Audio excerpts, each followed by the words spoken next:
Tunisia, May 1943. The Afrika Korps has surrendered. 275,000 German and Italian soldiers march into captivity, and the desert is littered with abandoned equipment. An American war correspondent named Ernie Pyle, already famous for his dispatches from the front, spots something in the wreckage. A small, odd-looking vehicle with a flat nose and bucket seats. He climbs in, turns the key, and becomes one of the first foreigners to drive a Volkswagen. What Pyle does not know is that he has just discovered the vehicle American soldiers will soon be trading their own Jeeps to get. 2 Jeeps for 1 German bucket car.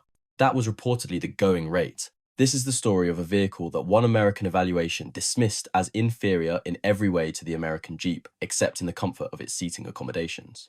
A vehicle that American generals would eventually order confiscated because too many soldiers were stealing them. A vehicle so good that the same army that dismissed it published a complete maintenance manual just so troops could keep their captured examples running.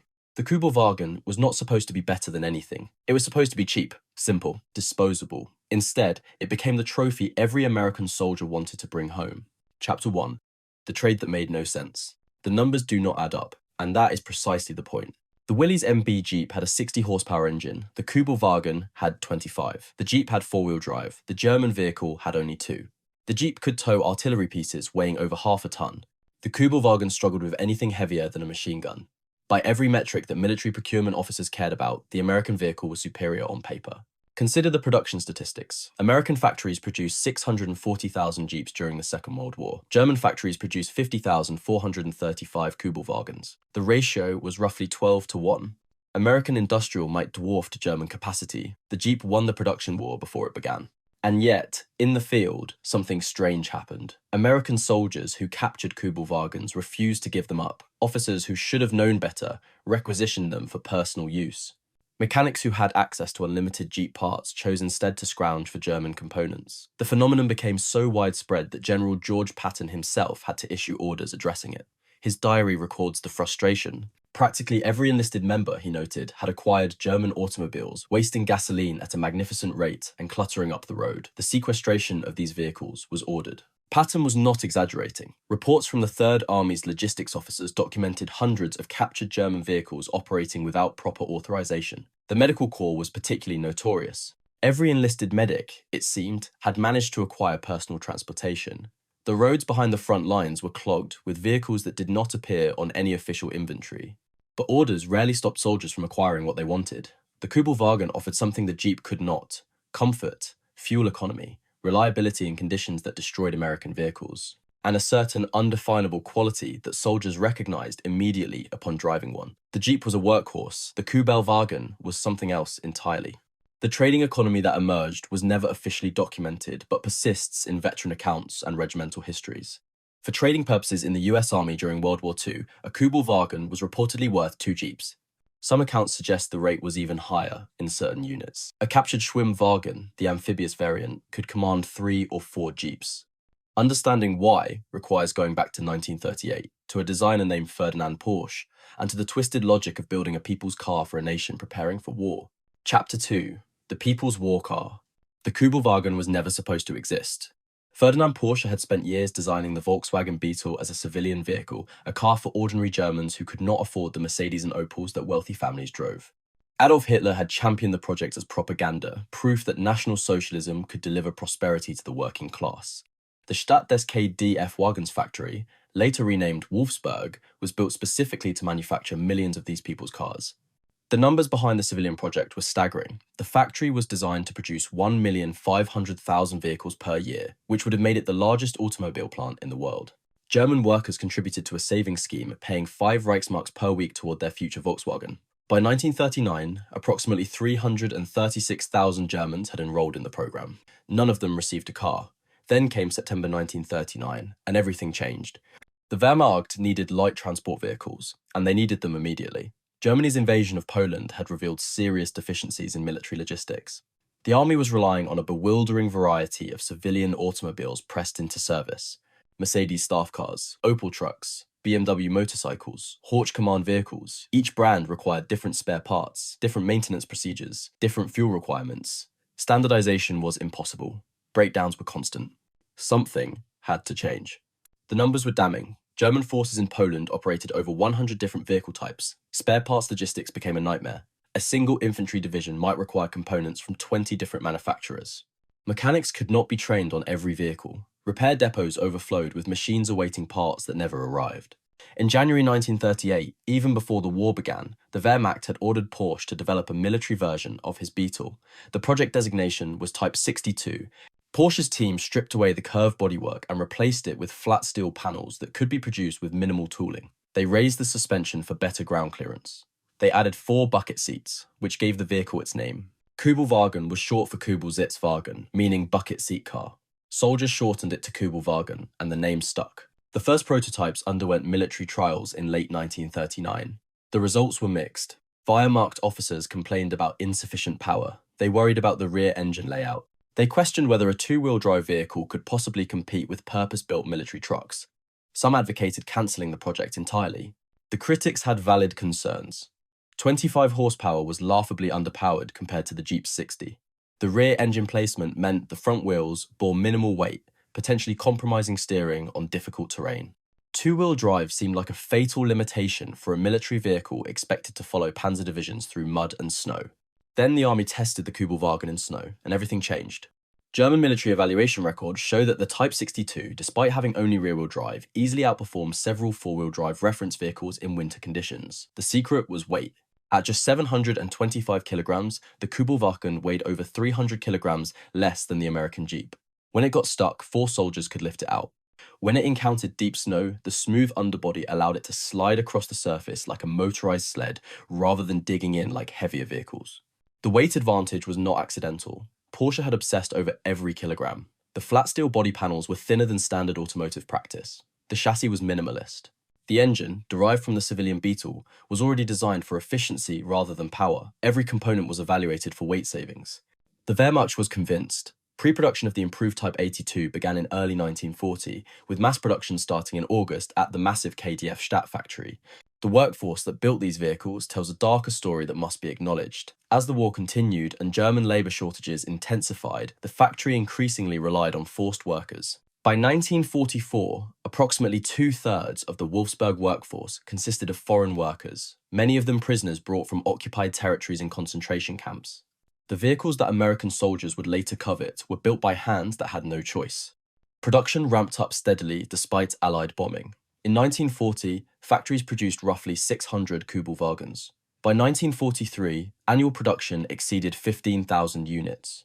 The peak came in 1944, when over 16,000 vehicles rolled off assembly lines despite constant disruption from air raids. By the end of the war, German factories would produce 50,435 Koobel-vahgens. They would serve on every front, from the frozen steppes of Russia to the burning sands of North Africa, and American soldiers would discover them in every theatre of the war. Chapter 3. The engineering that defied logic. The specifications tell a story of elegant compromise. The engine was an air-cooled flat-four, displacing roughly 1 litre to 1.1 litres depending on production year. Maximum power output ranged from 23 to 25 horsepower at 3,000 revolutions per minute. Maximum torque was approximately 68 Nm at 2,000 revolutions per minute. Top speed was 80 km per hour, approximately 50 miles per hour. Fuel consumption averaged 7 litres per 100 kilometers, which translates to roughly 34 miles per gallon. The fuel tank held 40 litres, giving a theoretical range of nearly 600 kilometers. Compare these numbers to the Willys MB Jeep. The American vehicle had a 2.2-litre four-cylinder engine producing 60 horsepower at 4,000 revolutions per minute. Top speed was approximately 105 kilometers per hour. Fuel consumption was significantly worse, averaging around 12 to 15 litres per 100 kilometers. The Jeep weighed over 1,000 kilograms, nearly 40% more than the Koobel-vahgen. These numbers meant nothing to the American engineers who first examined captured examples. They were looking at the wrong specifications. The Abilene Proving Ground in Maryland conducted extensive tests on captured German vehicles throughout the war. Their assessment of the Koobel-vahgen contradicted everything the War Department wanted to hear. The vehicle was simpler than the Jeep, easier to manufacture, easier to maintain, faster on roads, more comfortable for passengers. The only area where the Jeep clearly excelled was raw pulling power and off-road capability in extreme terrain. But the Koobel-vahgen's designers had anticipated this criticism. They had engineered solutions that American testers did not immediately recognize. The portal gear hubs were the first innovation. By positioning the axle lines above the wheel centers, Porsche's engineers gave the vehicle 11 inches of ground clearance, compared to the Jeep's 8.75 inches. This meant the Koobel-vahgen could clear obstacles that would high-center the American vehicle. Rocks, stumps, and debris that caught on the Jeep's undercarriage passed harmlessly beneath the German design. The fully independent torsion bar suspension delivered ride quality that Jeep passengers could only dream of. Each wheel could move independently, absorbing bumps and irregularities without transmitting shocks to the chassis. The Jeep used a more primitive leaf spring design that transferred every bump directly to the occupants. After hours of driving, Koobel-vahgen passengers remained fresh while Jeep crews were exhausted. The limited slip differential from ZF ensured that power reached both rear wheels even when one lost traction. This was critical for a two-wheel drive vehicle operating in marginal conditions. When one wheel spun on ice or mud, the differential directed torque to the wheel with grip. Combined with the lightweight and smooth underbody, this system delivered approximately 80% of four-wheel drive performance at significantly lower cost and complexity. The flat, enclosed underbody was perhaps the cleverest feature. Where the Jeep's exposed undercarriage would catch on obstacles and dig into soft ground, the Koobel-vahgen's smooth belly allowed it to slide forward. German engineers called this the toboggan effect. In sand, mud, and snow, the vehicle could propel itself across surfaces that would trap heavier machines. The air-cooled engine eliminated the Jeep's most vulnerable component, the radiator. A single bullet through a Jeep's cooling system could disable the vehicle. The Koobel-vahgen had no such weakness. The engine drew air through vents in the rear bodywork, passing it over the cylinder heads for cooling, then exhausting it through additional vents. No water, no coolant, no radiator to leak or freeze. British engineers examined a captured Koobel-vahgen in 1943. Their official report dismissed it as exhibiting no special brilliance not worth copying by British industry. Yet the same report acknowledged that the vehicle delivered approximately 80% of four-wheel drive performance with significantly lower mechanical complexity. The numbers reveal the contradiction. The Koobel-vahgen had half the horsepower of a Jeep, 1/4 fewer driven wheels, roughly 60% of the weight, and soldiers who drove both vehicles kept choosing the German one. The maintenance requirements told an even more compelling story. The Jeep required regular coolant checks, radiator inspections, and antifreeze changes for winter operation. The Koobel-vahgen required none of these. The Jeep's water pump could fail, its thermostat could stick, its radiator could develop leaks. The Koobel-vahgen had no such vulnerabilities. The air-cooled engine was deliberately simplified. Fewer moving parts meant fewer potential failure points. A trained mechanic could service the Koobel-vahgen significantly faster than an equivalent Jeep, simply because there was less to inspect and maintain. In a war where mechanics were perpetually overworked and vehicles constantly needed attention, this simplicity mattered. Chapter 4: The Desert and the Frost. If you are finding this documentary interesting, a quick subscribe helps more than you know. Now, let us examine what happened when these vehicles met actual combat. The Afrika Korps proved what German engineers had suspected but could not guarantee. North Africa was a proving ground unlike any other. Daytime temperatures exceeded 50 degrees Celsius. Nighttime temperatures plunged below freezing. Sand infiltrated every mechanical component. Water was so scarce that vehicles with leaking radiators were effectively destroyed. The British 8th Army lost hundreds of trucks to overheating alone. The numbers from the Desert Campaign tell a story of mechanical attrition. Overheating was a constant problem for water-cooled engines. British forces lost vehicles by the hundred simply because radiators boiled dry or sprang leaks in the punishing conditions. German forces, operating the same distances from supply depots in the same brutal conditions, reported significantly fewer heat-related mechanical failures. The Koobel-vahgen thrived where other vehicles died. The air-cooled engine required no radiator, no coolant, no water. Sand that would clog a water-cooled engine's cooling passages simply blew through the Koobel-vahgen's ventilation system. The sealed underbody protected critical components from the abrasive desert sand, and the low fuel consumption meant vehicles could range further from supply depots, a crucial advantage in a theatre where logistics determined victory. Field Marshal Erwin Rommel relied on Koobel-vahgens for reconnaissance and staff transport. Photographs show Afrika Korps officers using them throughout the Desert Campaign. A surviving example at the Australian War Memorial served with the 15th Panzer Division during the Siege of Tobruk in 1941. When British and Commonwealth forces overran German positions, they captured Koobel-vahgens by the hundred. Many were pressed into immediate service with new owners. The Afrika Korps developed specialised variants for desert operations. The Tropfen Koobel featured enlarged air intakes to improve engine cooling in extreme heat. Some vehicles received balloon tyres, 690mm by 200mm aircraft tyres that could traverse soft sand where standard tyres would sink. The scale of the Desert War demands attention. Between February 1941 and May 1943, the Afrika Korps deployed thousands of Koobel-vahgens to North Africa. Records suggest that mechanical failures accounted for a relatively small proportion of vehicle losses. Combat destruction, capture, and abandonment during retreats claimed far more. The vehicles themselves rarely failed their crews. One Afrika Korps veteran recalled decades later that the Koobel-vahgen was the only vehicle you could trust in the Libyan Sand Sea. Everything else overheated, broke down, or got stuck. The little bucket car kept running when everything else stopped. Then came the Eastern Front, and the Koobel-vahgen faced a different kind of hell. Temperatures in the Soviet winter of 1941 to 42 plunged below minus 40 degrees Celsius. At these temperatures, engine oil becomes sludge, rubber seals crack and fail. Batteries lose their charge within hours. Metal becomes brittle and breaks under stress. The Wehrmacht lost thousands of vehicles to the cold before a single Soviet shell touched them. The numbers from Operation Barbarossa are staggering. By December 1941, German forces had lost tens of thousands of vehicles to mechanical failure, weather damage, and lack of spare parts.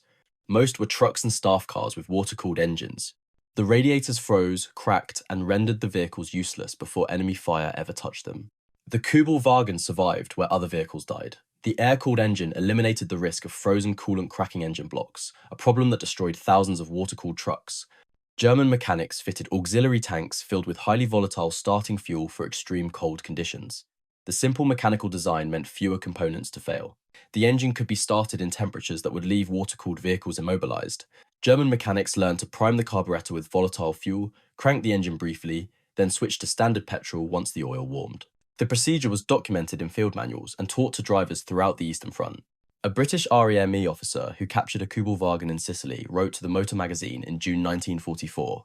His letter describes driving the vehicle more than 5,000 kilometers across Sicily and Italy with only one breakdown, and that occurred after a crash that smashed the front suspension. The Volkswagen, he noted, can take corners a great deal faster than most staff cars without the swinging tendency of the Jeep. This was the assessment that soldiers understood instinctively. The Koobel-vahgen was not a truck pretending to be a car. It was a car that happened to work in combat. German soldiers held their own opinions about the Koobel-vahgen, and they were not always complimentary. The lack of power was a constant complaint. Overtaking convoys on hills was nearly impossible. Climbing steep grades required passengers to dismount and push. One German veteran recalled that the Koobel-vahgen was perfect for everything except going uphill with 4 men and their equipment. The open-top design, practical for hot weather, became miserable in rain and snow. German troops improvised canvas covers, but water always found a way in. The bucket seats that gave the vehicle its name became uncomfortable on long journeys. The thin steel body offered no protection from cold or gunfire. Yet these same veterans acknowledged that the Koobel-vahgen started when other vehicles would not. It kept running when fuel was scarce. It could be repaired with minimal tools by mechanics with basic training. In a war that stretched German resources to breaking point, these qualities mattered more than comfort or raw performance. The soldiers who actually used these vehicles, German and American alike, reached similar conclusions through different experiences. The Koobel-vahgen was not perfect, but it worked. Chapter 5. The Trophy Everyone Wanted. The evidence of American enthusiasm begins with a remarkable document. On the 6th of June, 1944, the United States Army dated Technical Manual TME 9803. The title was simply German Volkswagen. The date on the manual's cover matched the Normandy invasion, though the document was prepared in advance. The designation E9803 was significant. The standard American Jeep manual was TM9803. By assigning the German vehicle the same number with only an E prefix for enemy, the army acknowledged that it expected troops to capture and operate Koobel-vahgens in sufficient numbers to require official maintenance instructions. The manual ran to dozens of pages. It included starting procedures, cold weather operation, field servicing, and troubleshooting guides. Illustrations showed proper jack placement, engine access procedures, and tyre changing techniques. The army does not publish maintenance manuals for vehicles it does not expect soldiers to use. Think about what this document represents. On the day that approximately 156,000 Allied soldiers launched the greatest amphibious invasion in history, someone at the War Department was preparing instructions for maintaining captured German vehicles. The planning staff knew what would happen when American troops encountered Koobel-vahgens. They would keep them. Photographs from the European theatre tell the rest of the story. At the 12th Armored Division Memorial Museum in Abilene, Texas, a photograph shows Staff Sergeants Vernon Woolsey, Kenneth Herndon, and Daniel Furden posed in a captured Koobel-vahgen. Woolsey was known as Montana Wildcat. Herndon was called Hillbilly. Furden answered to Baldy, 3 American sergeants grinning in a German vehicle somewhere in the European theatre of operations. The photograph captures something essential about the American relationship with captured German equipment. These were not soldiers posing with enemy weapons to document intelligence value. They were men showing off a prize. The Koobel-vahgen represented victory in its most tangible form, something valuable taken from a defeated enemy. Similar photographs exist by the hundred in archives across the United States and Britain, American paratroopers crossing Carentan in a captured Koobel-vahgen. Soldiers of the 100th Infantry Battalion, 442nd Regimental Combat Team with a Schwimmwagen captured during the Battle of Leghorn on July 12, 1944. American nurses riding in a captured amphibious vehicle marked with invasion stars. Medical Corps personnel transporting supplies in German bucket cars. The Koobel-vahgen was not just tolerated, it was celebrated. The trading economy that emerged defied official documentation but persisted in veteran accounts and military history forums. Whether the famous exchange rates were literally accurate or simply soldier folklore, they reflected a genuine hierarchy of desirability that put German vehicles above American ones. The reasons were practical and immediate. The Koobel-vahgen's bucket seats, positioned within the axle lines, kept passengers secure without seatbelts through maneuvers that would throw Jeep occupants against the bodywork. The lower center of gravity dramatically reduced rollover risk. Jeep rollover deaths, while statistically insignificant in the broader casualty figures, were alarmingly high for a non-combat cause of death. Soldiers noticed. The fuel economy mattered to soldiers who had to scrounge for petrol. A Koobel-vahgen could travel twice as far on the same amount of fuel as a Jeep. In a theatre where supply lines stretched hundreds of kilometers and fuel was constantly scarce, this advantage was not abstract. It was the difference between reaching your destination and walking the last 20 miles. War trophy regulations officially permitted retention of captured equipment. An August 1944 War Department document stated that such retention was considered to be for the service of the United States and not in violation of the 79th Article of War. Officers required certificates signed by superior officers. Enlisted men faced more scrutiny but found ways around the regulations. The 28th Infantry Division provides one statistical snapshot of the trophy culture. According to some accounts, 5,000 men from that division left the European theatre with as many as 20,000 war trophies between them. Most were pistols, flags, and smaller souvenirs, but vehicles were prized above all. The Luger pistol was the most famous trophy of the war, but the Koobel-vahgen was the most useful. A soldier could show off a Luger to his friends. He could actually drive a Koobel-vahgen. Veterans who survived to tell their stories often mentioned the captured vehicles with particular affection. One former sergeant from the 3rd Armoured Division recalled that his unit acquired 3 Koobel-vahgens after the Falaise Pocket in August 1944. The company commander kept one, the first sergeant kept another, the third became shared property for anyone who needed to run errands. Nobody complained. The vehicles simply worked better for daily driving than the Jeeps. Another veteran, a mechanic with the 7th Army, remembered being ordered to service captured German vehicles alongside American equipment. The Koobel-vahgens were easier to work on, he noted. Everything was accessible. Everything made sense.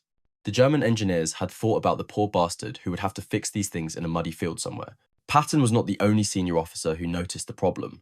Across the European theatre, commanders issued similar confiscation orders, but enforcement proved difficult everywhere. How do you stop soldiers from using captured vehicles when those vehicles are often better than official issue? The answer, as it turned out, was that you could not. Soldiers continued acquiring Koobel-vahgens until the supply of abandoned vehicles was exhausted. Then they moved on to other German equipment, always searching for anything that might make their lives slightly easier in a war that offered few comforts. Chapter 6. The Cousins.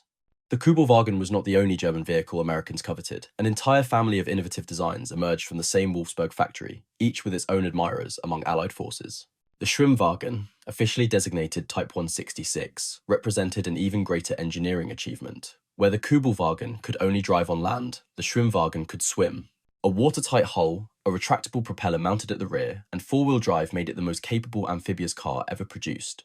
The specifications were remarkable. The Schwimmwagen weighed 910 kilograms, slightly more than the Koobel-vahgen due to the watertight hull. The engine was a larger 1,131 cubic centimeter unit producing 25 horsepower. On land, top speed was 80 kilometers per hour. In water, the propeller drove the vehicle at approximately 10 kilometers per hour. Production figures tell the story of rarity. German factories built 15,584 Schwimmwagens between 1942 and 1944. Production ceased when Allied bombing destroyed the manufacturing facilities. Today, only 189 survive in any condition. Just 13 exist without restoration. Auction prices regularly exceed $100,000. The American equivalent was the GPA, nicknamed the Seep for Sea Jeep. It was universally despised by the soldiers forced to use it. The Seep weighed 1,630 kilograms, nearly twice as much as the Schwimmwagen. It sat lower in the water, making it vulnerable to swamping. It was slower both on land and in water. American soldiers who encountered Schwimmwagens understood immediately why the Germans had built something better. When British forces captured the Wolfsburg factory in April 1945, they found working Schwimmwagens among the equipment. Accounts describe soldiers holding informal competitions, driving the amphibious vehicles off wharves into the Mittelland Canal at 40 miles per hour with a great splash. The vehicles survived these tests, which tells you something about their construction quality. The Kettenkrad occupied a stranger place in American imagination. Half motorcycle, half tank, the SDK FZ2 looked like nothing else on the battlefield. A motorcycle saddle and handlebars sat above a tracked chassis. The driver steered at low speeds using the handlebars and at high speeds using braking on individual tracks. Maximum speed was 70 kilometers per hour, approximately 50 miles per hour, making it the fastest half-track vehicle of the war. Production numbers for the Kettenkrad reached 8,345 units between 1940 and 1945. The vehicle weighed 1,235 kilograms and could tow payloads exceeding 450 kilograms. German forces used Kettenkrads for tasks that would have seemed absurd to American logisticians. They towed Messerschmitt Me-262 jet aircraft to runway positions, conserving precious aviation fuel. They transported supplies through terrain impassable to wheeled vehicles. They served as mobile cable layers for communications units. Allied forces who captured Kettenkrads discovered a vehicle of remarkable agility and surprising durability. Captured examples were ridden by British 8th Army soldiers in North Africa and American soldiers in France, though spare parts were nearly impossible to obtain. The tracked chassis required specialized maintenance that Allied mechanics had not been trained to provide. The BMW R75 and soon DAP KS 750 motorcycles with driven sidecars earned descriptions as the glamour machines of the Second World War. Unlike American motorcycles, which drove only the rear wheel, these German designs powered both the rear wheel and the sidecar wheel through a locking differential. The result was genuine off-road capability that American Harley-Davidsons and Indians could not match. The specifications tell the story. The BMW R75 had a 745 cubic centimeter opposed twin engine, producing 26 horsepower. Top speed was 92 kilometers per hour. The driven sidecar wheel could be engaged or disengaged as needed, providing three-wheel drive for difficult terrain. Production of both models totaled approximately 35,000 units during the war, with the BMW R75 accounting for around 16,500 and the Sundap KS 750 contributing roughly 18,700. They served on every front, from the Russian steppes to the North African desert. The United States Army was sufficiently impressed to order a copy. Harley-Davidson engineers, according to contemporary accounts, simply converted metric measurements to inches when designing the XA prototype. The result was a motorcycle with an air-cooled opposed twin engine, shaft drive, and hand-shifted gearbox, all features copied directly from the BMW design. Only 1,000 were built before the war ended, and the program was cancelled. Even German trucks found American admirers. The Opel Blitz used an engine so similar to General Motors designs that Allied mechanics could repair disabled examples using Chevrolet and Bedford parts. German efficiency had inadvertently created compatibility with American supply chains. Captured Blitz trucks were repainted with Allied markings and pressed into service throughout the European theatre. Chapter 7. The verdict history ignored. The official American assessment remains on the record. One US evaluation dismissed the Koobel-vahgen as inferior in every way except in the comfort of its seating accommodations. This verdict contradicted the evidence from Abilene Proving Ground.